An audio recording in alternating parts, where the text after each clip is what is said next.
Hi guys, I am live. Hey there. Thank you guys that's already on here. I'm sorry I'm a couple minutes late. I had some technical difficulties. As you can see, I'm on my phone.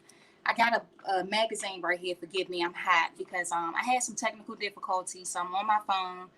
You guys know I'm normally on my computer, but thank you guys for tuning in. For those of you that's already watching, just do me a favor and say hello. Let me know where you're watching from. Hey, Pastor Vern, thank you for hopping on, Miss Karen. Miss Karen inboxed me at 8 o'clock and was like, "Are you going on tonight?" I said, "Yes, I definitely am." So I was supposed to have a special guest with me tonight, but she had to reschedule because, some family issues. Her dad is actually in the hospital, so I was actually kind of on the fence about whether I was going to still go live tonight. But I said, you know what? I feel like I have something that I need to share with people. So I said, let me just go ahead and still get on. So I'm not going to be on here long. Again, thank you for watching. Tracy Green, that's my sister there. Thank you for joining, guys. Just do me a favor and tell me where you're watching from. Just say hello and comment. Yes, you're here. I'm here now. Yes, you. And I was trying to actually find my book. Every time I go live, I can never find my book. And then if my guest has a book, I can never find her book or I can never find their book. So I'm just going to go ahead and get started. You guys can comment down below. Let me know where you're watching from. But I just want to talk tonight about forgiveness because this is hey, Shantae, thank you for tuning in. I wanted to talk about forgiveness because this is something that a lot of people struggle with, right? I struggle with it myself. This is something that, I talk to other people about. And a lot of people, they struggle with forgiveness. It's hard to let certain things go. It's hard to forgive somebody who has done something wrong to you, who has done something hurtful, especially if you are still impacted by what they did to you today, right? So, for the sake of this video, we're just going to refer to those people as our offenders, right? For those, we're going to refer to those people as offenders, right? So let's talk a little bit about that. So maybe you were abused, whether it was physical abuse, sexual abuse, whether it was verbal or emotional.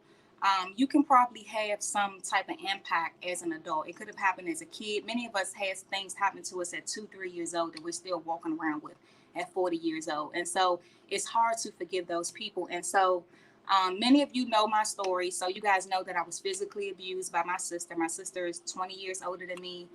She physically abused me when I was little, 2, 3 years old. And then I was actually verbally abused. And I'm just going to use my story as an example as I'm sharing with you guys. I'm just going to give you 3 ways that I feel that you can start, just practicing forgiveness, especially when it's hard and especially when you feel like that person has impacted who you are today.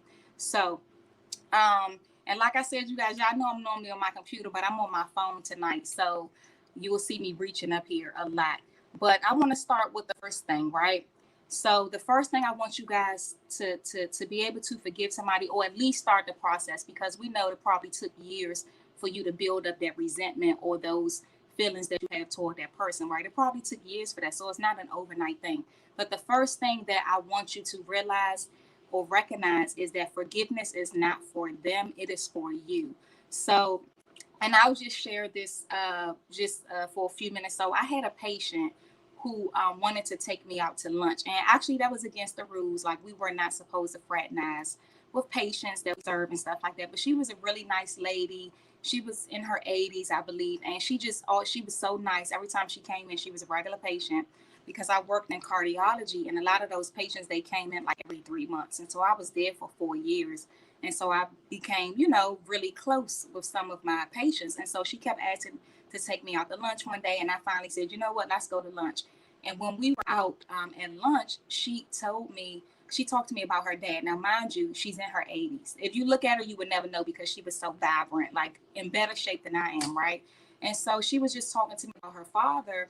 And she said that when she was a little girl, she said that her father barely even recognize her. She said her father would come home from work and just like wouldn't even say anything to her. She said she would parade around him and try to get his attention and things like that. And she said she just could not get nothing from him for years. And he was in the home. He was there, but he wasn't present. He wasn't emotionally present, right? And many of us can relate to that where we have a parent that's there but not present, right? And so for years, she just had issues behind that. And even into her adulthood. And even now in her 80s, she still blames him for the way that she is now. And you know what she said to me? She said, I would never forgive him as long as I live.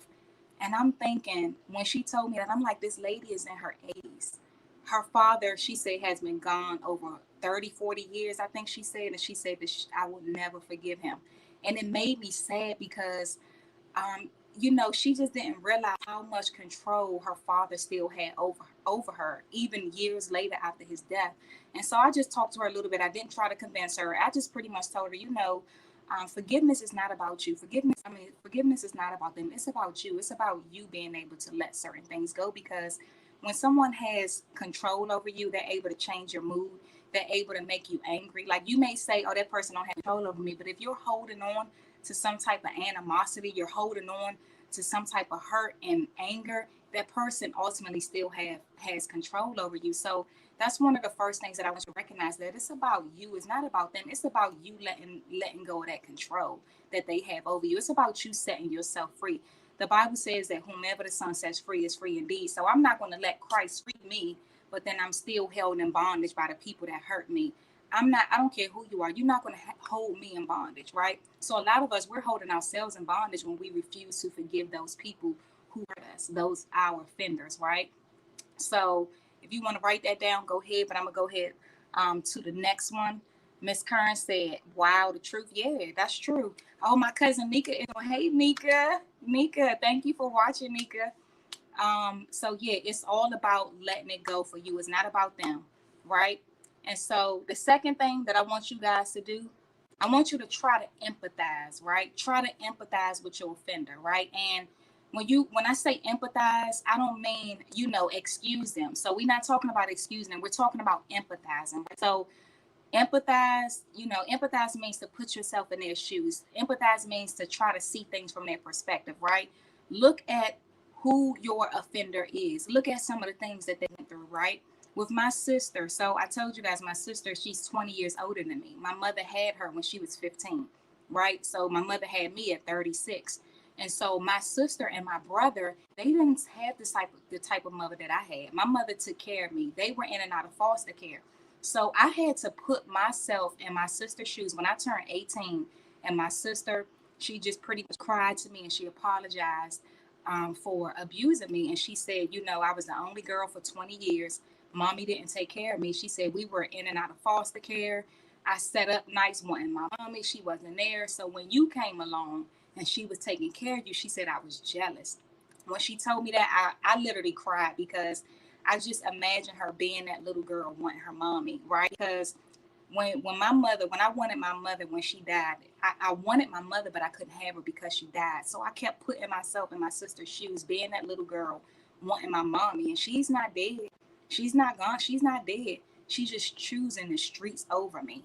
And so when I looked at that from my sister's perspective, that her mother chose the streets over her, I'm like, wow, she just had a lot of anger built up. So that, looking at my sister in that way, it helped me to empathize with her. It helped me to feel sorry for her, and it helped me to recognize that she didn't even realize she was like 22 at the time, because I was like 2-3. So she was like 22, 23. And so she's angry at my mother. She had all this built up resentment, and that's not to excuse what she did. Again, it's not about excusing them. It's just about having empathy and recognizing their background, where they came from, right? And so when you can look at those things, and even one of my friends and I, we talked about the fact that not everybody has the relationship with God that you might have, right? So for me, I might can look at things a certain way because I know that God, and this is going to actually take us into number 3, but I know that God has forgiven me, so I can forgive others, right? And so your offender may not have that same experience or that same mindset. So just being able to, again, empathize but not excuse, right? Empathize but not excuse. Okay, so the first one, we said you're going to first, if you just tuning in, we said you're going to first recognize that forgiveness is not for them. It is not about your offender. It is not about letting them off the hook. It is about you. It's about you releasing the control that they have over you, right? And so the second thing that I said, we're going to try to empathize with our offenders, not excuse, but empathize. Empathize just means to put yourself in their shoes, or try to understand or see why they are the way they are, right? Maybe you had an abusive parent, right? But maybe they were an alcoholic or were on drugs. And so when you empathize, you can look at the fact that they weren't like that when they were sober. It was the alcohol that made them like that, right? It was only when they drank, or maybe your parents, you found out that they were abused, right? And so it helps you to empathize with them. Again, empathize but not excuse. And then the third and final thing is that I want you to realize that it is your responsibility to extend the same grace that Christ has extended to you. Now, this is one of the things that helps me as well. When I think about all the terrible things that I have done, right? There's a lot of things, you guys know I'm an open book. I share just about everything, right?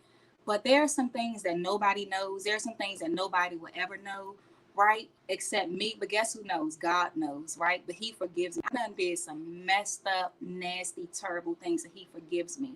So when I think about how much he forgives me, how dare I not forgive somebody else, right? And I think about, and I know, some people might say you being deep, but let's think about the fact that Christ literally came to his own earth, right? His own earth. This is earth, right? This is something he created, right? He came to his own earth, right? And he forgave people who spat on him. He forgave people who beat him, right? And and said mean things and did mean things, and he forgave them while we were yet sinners. Who am I not to forgive somebody for doing something that they didn't even realize they were doing? They didn't even know no better. So when I look at it like that, like who am I? Who am I not to extend grace? Who am I not to forgive? Like God's grace is limitless. His forgiveness is limitless. Like what if God extended grace based on whether we deserved it or not? Because if I think about whether I deserve God's love, when I think about whether I deserve his grace and his forgiveness, I don't. I do not deserve the grace and forgiveness that he has given me. So it's not even about whether that person deserves forgiveness, because you might not even ever get an apology. You might, my sister, she apologized, but some people might not get that. So you got to be willing to apologize, to forgive them even if they don't apologize.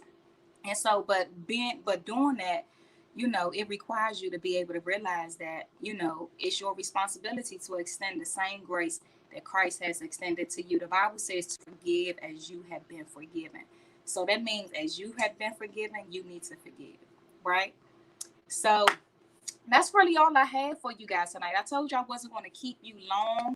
I just wanted to get on here and just talk for a minute because, like I said, I was going to have a guest tonight and she could not make it. And I felt led that I needed to still get on here. And then Miss Karen, she messaged me at 8 o'clock and was like, "You getting on?" So I said, "I got to get on. That's my sign." I was literally just thinking about getting on, and I said, "That's my sign," when she messaged me. So I just wanted to get on here and just share that because I just feel that there's somebody struggling with forgiveness. Somebody has been hurt. Somebody has been lied on. Somebody has been abused, and they're having a hard time forgiving that person that has done them wrong. And I'm just going to put it right back up here again. I just want you to recognize that it's not about them. It's about you. Empathize, not excuse, right? And then also realize that it's your responsibility to extend the same grace that Christ has extended to you. And that's it, guys. That's all I got for you tonight. Clara says, "You said whoever the Son sets free is free indeed." What Bible verse is that? I'm sorry. I hope I said it correctly. Oh yeah, you said it correctly. Clara, I forgot what Bible verse that is. Oh, Miss Curran posted it. John 8:36. Clara. And thank you for hopping on here. Clara been on here every single week. Clara, thank you so much for getting on here every week. Miss Kern, thank you for getting on here every week. Tracy's on here every week. Shantae, thank you guys, my faithful few that's on here every single week. Fabiana was on here last week. Thank you guys so much for hopping on. Again, if you missed it in the beginning, I was saying my guest tonight, she could not make it on. If you guys can please keep her in your prayers. Her father is not doing well at all, so she could not make it tonight. And so I will be on here again next Thursday, 8 p.m. Eastern Standard Time. If you are watching on YouTube, I thank you guys for watching as well. You guys have a good night. Be blessed.